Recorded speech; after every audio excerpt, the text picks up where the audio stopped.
అన్నయ్య స్నాక్స్ ఏం చేయను? పాస్తా. మళ్ళీ పాస్తానా? చాలా బాగుంది మొన్న. ఇప్పటికి 2 times తిన్నావుగా. ప్లీజ్ ఇటు చూడు ఒకసారి. సరే ఒకసారి ఇటు చూడు, వీడియో తీస్తున్నా. ప్లీజ్ సరే చేస్తా పో. Hello friends, welcome back to ఇంద్రధనస్సు ఛానల్. చూసారు కదండి, మా బాబు చాలా బాగుంది అనేసి చెప్పాడు. సరే నేను 2 సార్లు చేయించుకున్నాడు కదా, మరి తెలియకుండా వీడియో తీసుకుంటూ నేను అడిగాను అనమాట. మళ్ళీ అదే చేయమన్నాడు. అది మీకోసం క్లిప్ యాడ్ చేశాను అనమాట. చాలా బాగుందండి, బాగా నచ్చింది పిల్లలకి. మరి పాస్తా ఈజీగా చేసుకోవాలి, అలాగే ఇండియన్ స్టైల్లో చేసుకోవాలి నచ్చే విధంగా అంటే ఎలాగనేది నేను చూపిస్తాను. నేనైతే ఫస్ట్ టైం చేశానండి. నాకు పాస్తాలు, బర్గర్లు ఇవన్నీ ఇష్టం ఉండదు. ఈ కాలంలో పిల్లలు, అందులోని మా బాబుకి ఇష్టము అనేసి రెడీమేడ్గా తెప్పించుకున్న ప్యాకెట్ తింటాడు. రెడీమేడ్గా చేసి తెచ్చుకున్న దాంట్లో ఎన్నో కెమికల్స్ వేస్తేనే కదా నిలవ ఉంటాయి. అందుకే నాకు నచ్చక నేనే చేస్తానని ఇలా నా ఓన్గా చేశాను.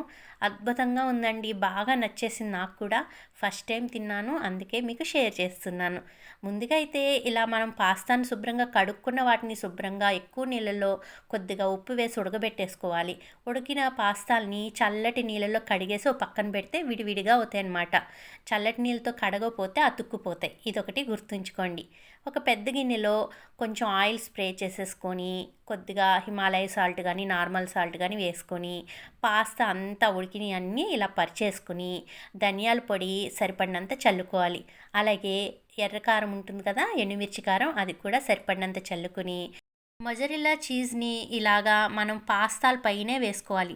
పాస్తాకి అతుక్కుంటే అనమాట. మనం గిన్నెకి అతుక్కుంటే మళ్ళీ అంత బాగుండదు కదా, మళ్ళీ మాడిపోతుంది, మాడి వాసన వస్తుంది. సో అలా మనం పాస్తాల పైనే ఆర్గానిక్ ఇటాలియన్ సాస్ అని, టమాటా సాస్, ఇంకా మొజరెల్లా చీజ్ ఇవన్నీ వేసుకొని ఇంకా స్పైసీగా తినాలనుకునే వాళ్ళు ఇలాగా స్పైసీ సాసులు ఉంటాయి, అవి కూడా వేసుకోండి.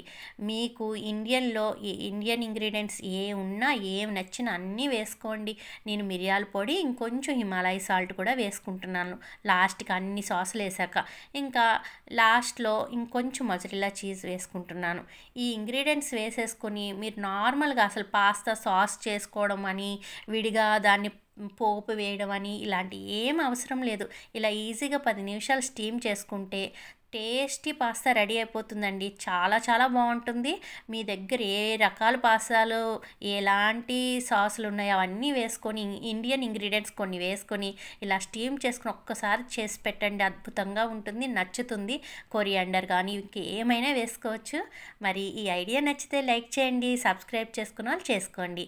మళ్ళీ కలుస్తాను, ఓకేనా? By by.